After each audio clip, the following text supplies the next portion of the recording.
name is Mike Hoffman. I'm a proud father of 4 boys, one of whom, Matthew, has Down syndrome. And I was having lunch today with Jim, and we were just discussing how the diagnosis of Down syndrome was delivered to us upon the birth of our children. We were thinking that it would be a great idea if we could possibly get some sort of a group together to go in to speak to doctors and explain to them the importance of the language when they do deliver the diagnosis. For the first time to the families.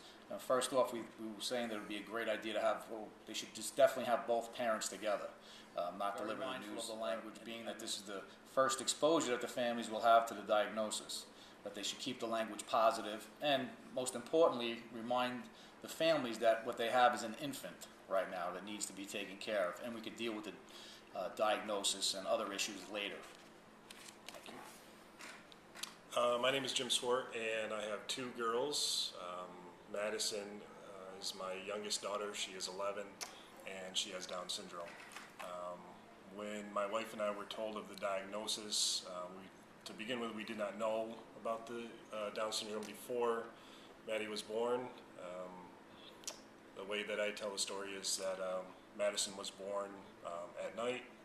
I went home, came back the next day, walked into the hospital room, and my wife was on her bed crying uncontrollably with a nurse and the doctor in the room.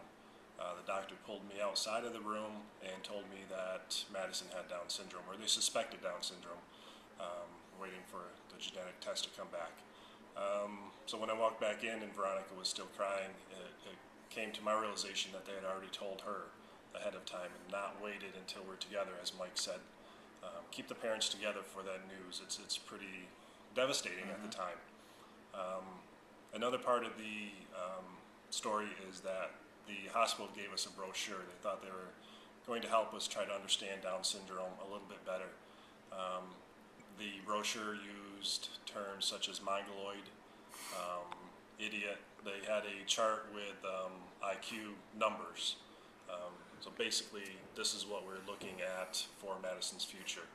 And I tell her, I wish I had the brochure. I don't have it. I gave it back to them. I didn't want to see that any longer.